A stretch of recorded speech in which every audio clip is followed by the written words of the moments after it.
नमस्ते साथियों, मैं आपकी अपनी ईला मैम लेवल 2 में आपका स्वागत करती हूँ। बुनियादी बातें आप सीख चुके हैं।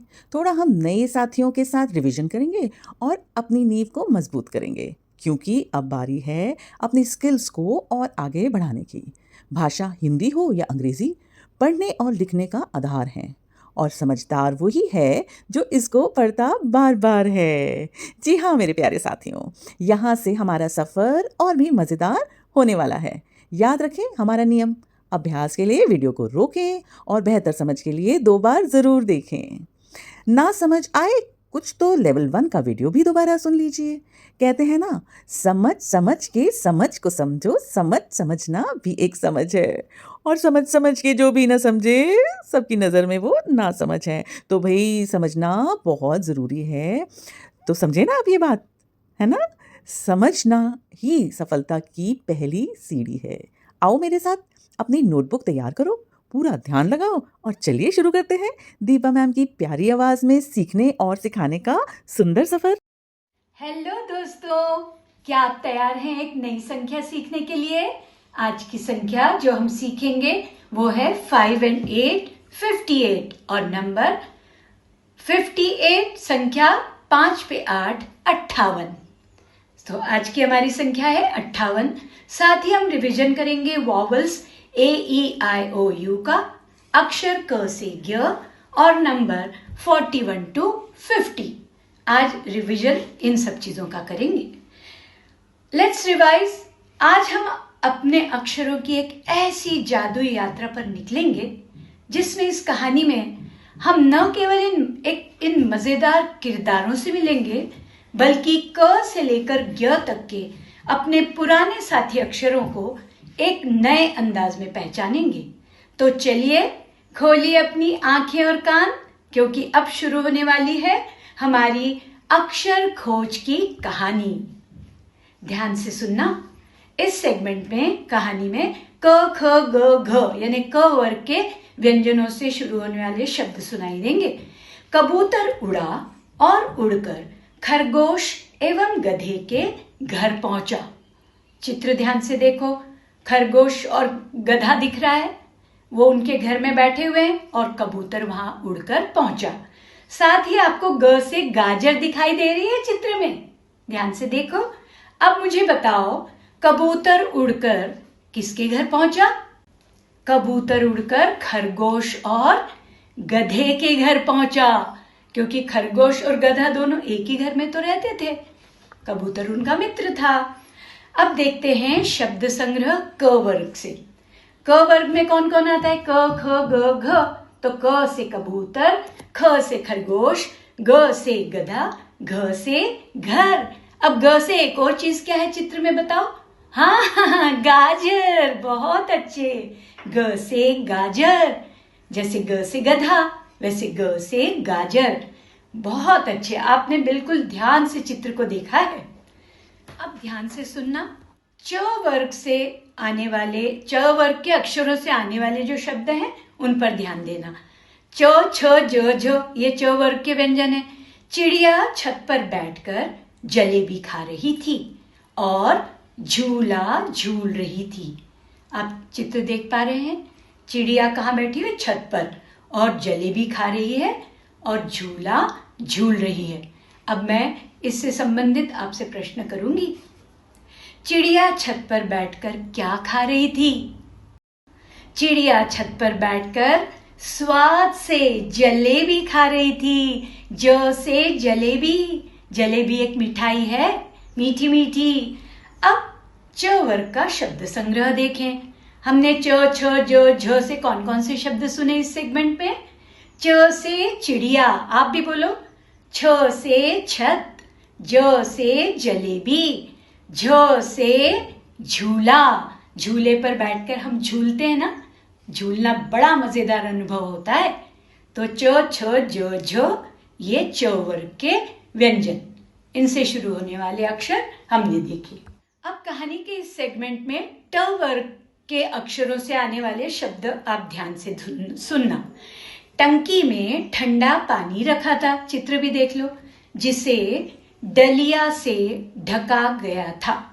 आपको चित्र दिखाई दे रहा है, एक पानी की टंकी है, उसके ऊपर डलिया उल्टी रखी हुई है। किस लिए रखी है? पानी ढकने के लिए। तो ये ट ठ ड ढ से हमने कौन कौन से इसमें शब्द सुने? आपने ध्यान से सुना? अब मुझे उत्तर दीजिए। ठंडे पानी की टंकी को किससे ढका गया था? पानी की टंकी को एक डलिया से, ड से डलिया, डलिया से ढका गया था। अब शब्द संग्रह देखिए ट वर्ग का। ट वर्ग में ट ठ ड ढ है, तो ट से टंकी, आप भी बोलिए। ठ से ठंडे, ड से डलिया, ढ से ढका। ढका मतलब कवर कर दिया उसको, पानी को, ताकि पानी खराब ना हो। ये सारे ट वर्ग के अक्षरों से बने हुए शब्द हमने इस कहानी के सेगमेंट में सुने। अब ट वर्ग के बाद अब हम चलते हैं त वर्ग पर। त वर्ग में कौन कौन से व्यंजन हैं? त, थ, द, ध, न। अब इन अक्षरों से शुरू होने वाले शब्द इस सेगमेंट में आएंगे, ध्यान से सुनना। तितली उड़ती हुई आई और थाली में रखे दूध और धनिया पर नाचने लगी। त से तितली और थ से थाली। तो तितली उड़ती हुई आई और किस पर नाचने लगी? धनिया पर। अब मैं प्रश्न कर रही हूं, तितली किन चीजों पर जाकर नाचने लगी? नाचने लगी मतलब मंडराने लगी। तितली उड़ती हुई आई और थाली में रखे दूध और धनिया पर नाचने लगी। अब देखें शब्द संग्रह त वर्ग का। यहां त, थ, द, ध, न से कौन कौन से शब्द हमने इस कहानी में सुने? त से तितली, आप भी बोलिए। थ से थाली, द से दूध, ध से धनिया, न से नाचने। नाचने मतलब तितली उसके ऊपर मंडरा रही थी, हम उसको वहां नाचना जैसा हमने इस्तेमाल किया है। तो न से नाचना, ये सारे शब्द हमने सुने। अब चलो सुनते हैं प वर्ग वाली कहानी। प वर्ग में कौन कौन से व्यंजन है? प, फ, ब, भ, म। अब शब्दों को ध्यान से सुनना। पतंग फलों के पेड़ में फंस गई। चित्र देखो। जहां बंदर बैठा भुट्टा और मटर खा रहा था। चित्र देखो। यहाँ पतंग, रंग बिरंगी पतंग देख पा रहे हो? कौन कौन से रंग दिख रहे हैं? लाल, पीला, नीला, हरा, सारे बेसिक कलर्स। अब मुझे बताओ, बंदर पेड़ पर बैठकर क्या क्या खा रहा था? पेड़ पर बैठने के बाद बंदर क्या क्या खा रहा था?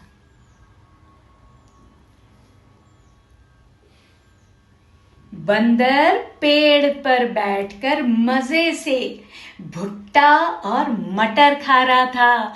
भ से भुट्टा और म से मटर। कितने मजे में भुट्टा और मटर खा रहा था। चलो अब देखें प वर्ग का शब्द संग्रह। प वर्ग में हमने कौन कौन से शब्द सुने? प से पतंग, आप भी मेरे बात बोलिए। फ से फलों, ब से बंदर, भ से भुट्टा, म से मटर। मटर एक फली वाली सब्जी होती है, आपने देखी, गोल गोल मटर। और रंगीन पतंग, ध्यान से देखिए उसके सारे रंग। अब इस सेगमेंट में हम य वर्ग के अक्षरों वाले कहानी सुनेंगे। य वर्ग में य, र, ल, व आते हैं व्यंजन। अब ध्यान से सुनना। पेड़ के नीचे यमुना नदी बह रही थी और रंगीन रस्सी से मंडप सजा था। लड़की के विवाह की शहनाई बज रही थी। शहनाई एक म्यूजिकल इंस्ट्रूमेंट है और जो जनरली शादियों में ही आपको सुनने को मिलता है। अब मुझे बताओ, पेड़ के नीचे कौन सी नदी बह रही थी? पेड़ के नीचे यमुना नदी बह रही थी। दिल्ली में यमुना नदी ही तो है। तो पेड़ के नीचे य से यमुना नदी बह रही थी। चलो अब शब्द संग्रह देखें य वर्ग का। हमें ये पता है कि य वर्ग के व्यंजन अंत्यस्थ व्यंजन कहलाते हैं। य से यमुना, र से रंगीन रस्सी, ल से लड़की, व से विवाह। विवाह मतलब शादी। शादी मतलब उसको इंग्लिश में कहते हैं मैरिज। तो हमने ये सारे शब्द सुने य वर्ग के। कैसी लगी आपको ये कहानी? अब सुनते हैं हम श षटकोण वाला, स, ह, क्ष, त्र, ज्ञ, श्र इन व्यंजनों से शुरू होने वाले शब्दों को लेकर बनी हुई कहानी। यहाँ चित्र भी देखो। शादी के बाद सब शिव मंदिर गए। वहां षटकोण की आकृति वाले मंडप के नीचे ज्ञानी पंडित के सामने नवविवाहिता जोड़े ने श्रद्धा पूर्वक हाथ जोड़कर त्रिशूल को प्रणाम किया। शादी की रस्में पूरी होने के बाद सब कहाँ गए? शादी के बाद सब श्रद्धा पूर्वक शिव मंदिर गए। हाँ, जानते हो ना, त्र से त्रिशूल शिव जी के पास ही तो होता है। अब चलो हम देखें श वर्ग का शब्द संग्रह। श वर्ग हम जानते हैं ये ऊष्म व्यंजन होते हैं। तो श से शहनाई, शादी। षटकोण वाले श से षटकोण, स से सब, ह से हाथ। तो ये सारे शब्द हमने सुने। अब शब्द संग्रह देखें संयुक्त व्यंजन वाला। त्र से त्रिशूल, ज्ञ से ज्ञानी, श्र से श्रद्धा पूर्वक। आप जानते हो ना, त्र, ज्ञ और श्र ये संयुक्त व्यंजन है। 3 संयुक्त व्यंजन है हिंदी वर्णमाला में। चलो अब हम हिंदी वर्णमाला के सारे व्यंजन एक बार रिवाइज करें। आप भी मेरे साथ बोलना। क से कबूतर, ख से खरगोश, ग से गणेश, घ से घड़ी, अंग खाली। च से चरखा, छ से छतरी, ज से जलेबी, झ से झरना, य खाली। ट से टमाटर, ठ से ठठेरा, ड से डमरू, ढ से ढक्कन, बाण में आता ण। त से तलवार, थ से थर्मस, द से दवाई, ध से धनुष, न से नल। प से पतंग, फ से फल, ब से बस, भ से भालू, म से मछली। य से यज्ञ, र से रस्सी, ल से लहसुन, व से वन, श से शरबत, ष षटकोण का, स से सड़क, ह से हथौड़ा, क्ष से क्षत्रिय, त्र से त्रिशूल, ज्ञ से ज्ञानी, श्र से श्रमिक। तो ये हमारी हिंदी वर्णमाला के व्यंजन हमने अभी रिवाइज किए। आप जानते हैं कि जैसे हमारी हिंदी भाषा में स्वर होते हैं, वैसे ही अंग्रेजी भाषा में 5 जादुई अक्षर होते हैं जिन्हें हम वॉवल्स कहते हैं। कौन कौन से हैं vowels? A, E, I, O, you. इनके बिना कोई शब्द नहीं बन सकता। चलिए आज हम अपने गांव की सैर करते हुए इन स्वरों की आवाजों को पहचानते हैं। वॉवल ए मतलब साउंड ऑफ ए वॉवल का कैसे आता है, यहां कहानी सुनेंगे और चित्र भी ध्यान से देखिए। बरगद के पुराने पेड़ के नीचे खेलते हुए राहुल और छोटी, उन्होंने देखा कि एक नन्ही सी एंट लकड़ी के लट्ठे पर चल रही है। राहुल बोला, देखो इस एंट की आवाज में हमारे ऐनक जैसा उस स्वर की आवाज आ रही है। फिर माँ ने आम उठाकर उंगली से दूर लहलाते खेतों की ओर इशारा किया और कहा, बच्चों वह जो दूर तक फैला हुआ है वह 4 एकड़ खेत है। एकड़ में ए जैसी लंबी आवाज आ रही है। देखा आपने, 3 साउंड आ रहे हैं ए के। एक ए जैसा जैसे एप्पल में आता है वैसे एंट में। एक आ, जब ए आर के साथ आता है तो आ। अब मुझे बताओ, राहुल ने लकड़ी के लट्ठे पर किस जीव को चलते हुए देखा? राहुल ने लकड़ी के लट्ठे पर एक नन्ही एंट को चलते देखा। यहाँ पे देखो ऐनक वाला साउंड आ रहा है ए का। अच्छा, अब मुझे बताओ, अगले प्रश्न के लिए तैयार हो? माँ ने आ साउंड की ध्वनि समझाने के लिए किस शब्द का उदाहरण दिया? माँ ने आ की ध्वनि समझाने के लिए ARM, आम मतलब बाहें, उसका उदाहरण दिया। उस शब्द का, आम शब्द का उदाहरण दिया। यहाँ आ साउंड सुनाई दिया ना हमें। जब भी ए के साथ आर आए तो उसका जो साउंड है वो आ का आता है। आ, बड़ा आ आम का वाला, पूरा मुंह आपका खुलता है। ए के साथ जब आर आए तो आम मतलब बाहें। तो माँ ने आम उठाकर उस शब्द का उदाहरण दिया। अब दूर तक फैले हुए खेतों के लिए किस अंग्रेजी शब्द का प्रयोग किया गया है? दूर तक फैले हुए खेतों के लिए एकड़, हिंदी में एकड़ शब्द का प्रयोग किया गया है। यहाँ ए का साउंड कैसा आया? ए एड़ी का या एक जैसा।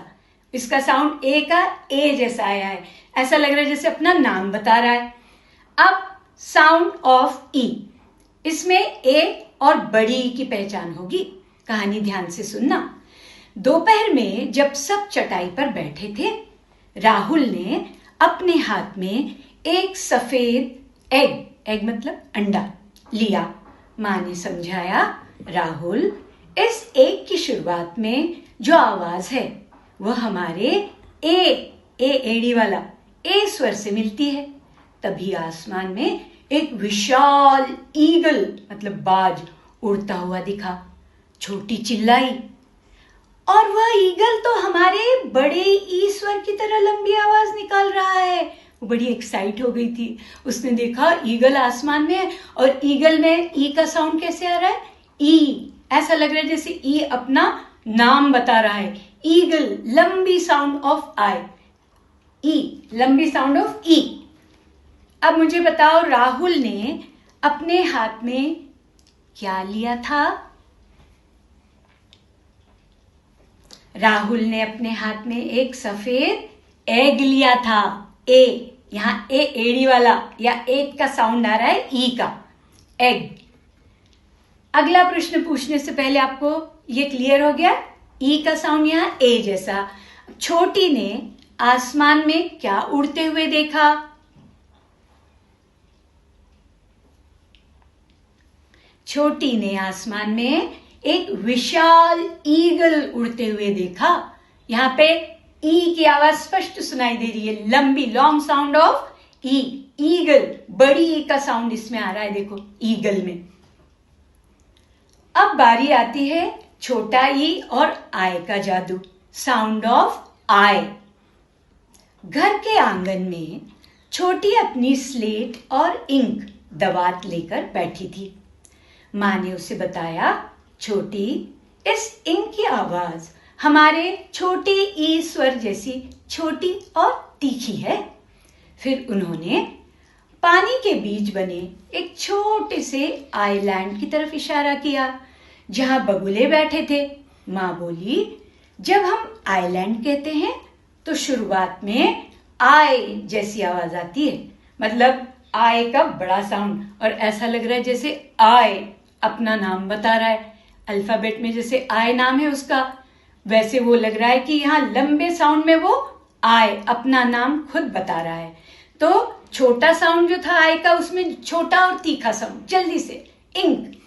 अब मुझे बताओ, छोटी अपनी स्लेट के साथ आंगन में क्या लेकर बैठी थी?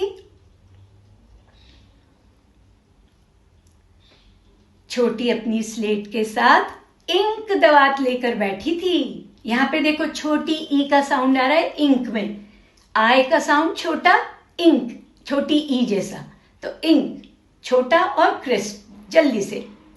माँ ने पानी के बीच बने किस स्थान की तरफ इशारा किया? जहां बगुले बैठे थे, देखो। माँ ने पानी के बीच बने एक छोटे से आइलैंड की तरफ इशारा किया।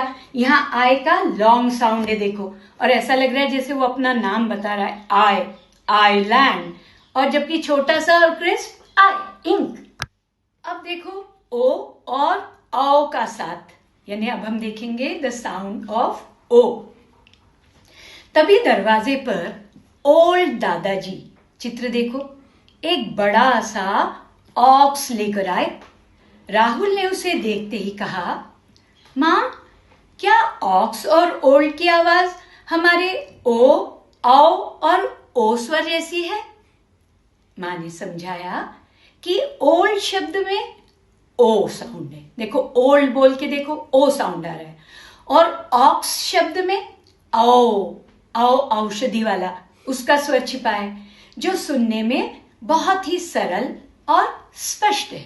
तो आपको समझ आया ओ के दो साउंड कौन कौन से? एक तो ओ ओखली जैसा, जैसे ओल्ड में, एक औ औषधि जैसा ऑक्स में, तो ये ओ के 2 साउंड हो गए। मुझे बताओ घर के दरवाजे पर कौन आए थे?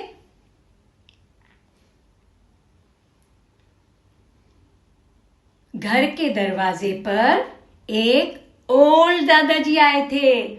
ओ साउंड ऑफ ओ, ओ ओखली जैसा वैसा साउंड आ रहा है, देखो ओल्ड में ओ का साउंड ओखली की तरह, ओ ओल्ड। ओल्ड दादाजी आए थे। दादाजी अपने साथ क्या लेकर आए थे? चित्र देखो। दादाजी अपने साथ एक बड़ा सा ऑक्स, ऑक्स मतलब बैल, ऑक्स लेकर आए थे। यहां देखो ऑक्स में औ की मात्रा, औषधि जैसा ऑक्स, औ साउंड ऑफ ओ।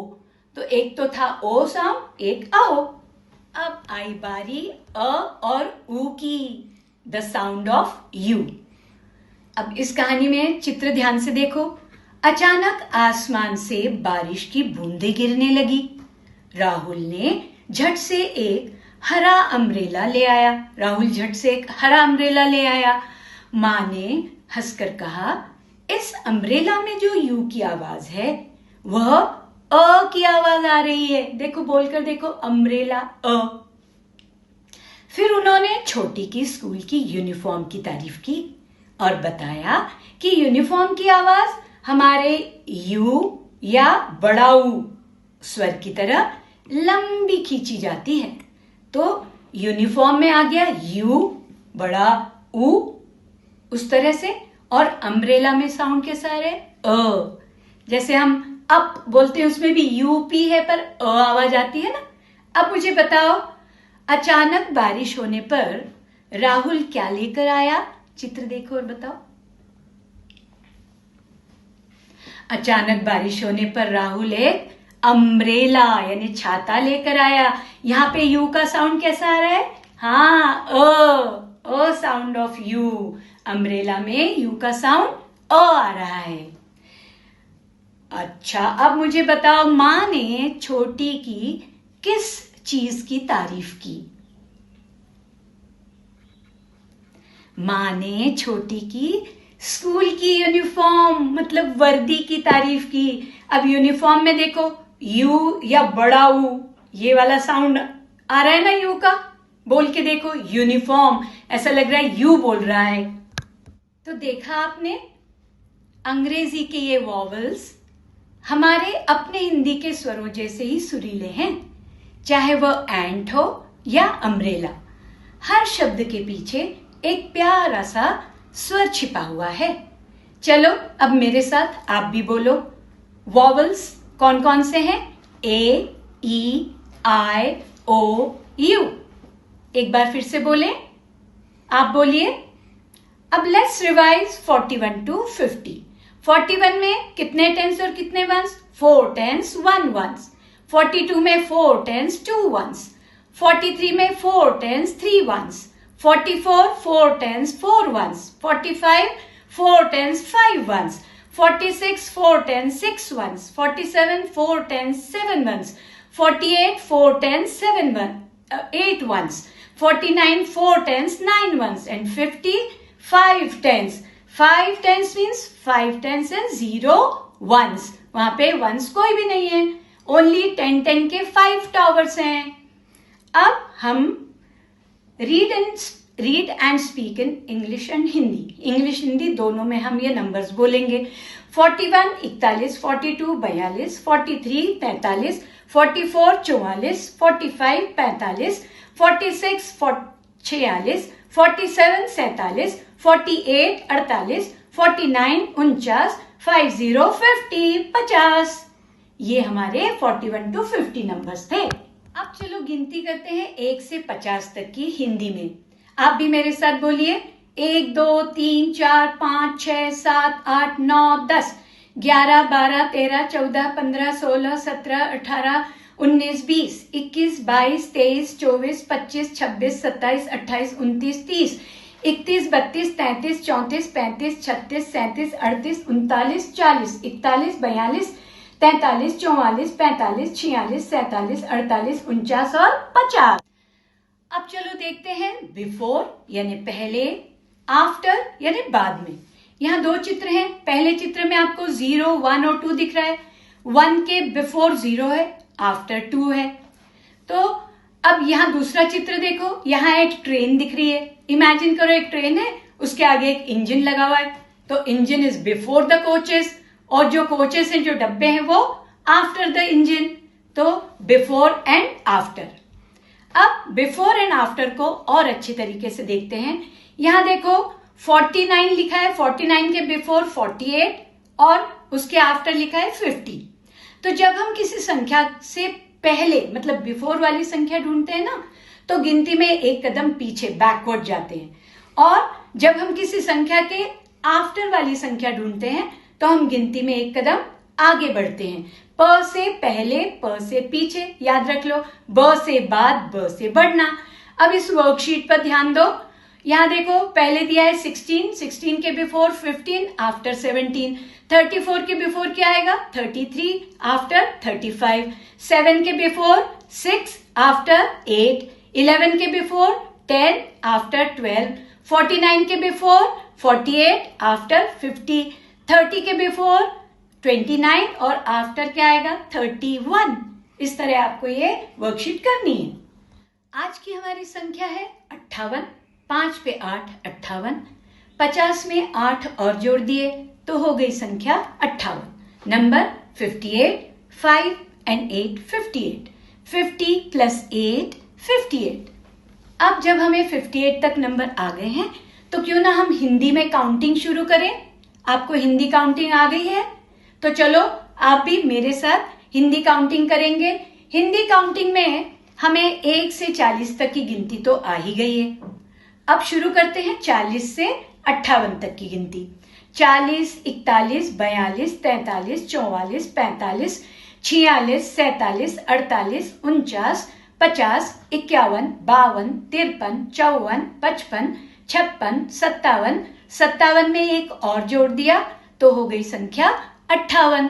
5 and 8, 58। 5 पे 8, 58। अब 58, 58 बोलते ही हमारे दिमाग में क्या आता है कि कितने टेंस और कितने वंस हैं। हाँ बिल्कुल, अभी मैंने बोला ही नहीं, पूछा नहीं, आपने बता दिया, बिल्कुल सही। 5 टेंस and 8 वंस मेक्स 58। आपने ये 10 के बंडल काउंट किए ना, 1 2 3 4 5 थे तो 5 टेंस, और लूज स्टिक्स 8 थी तो 8 ones. 50 plus 8, 58। Now counting in English.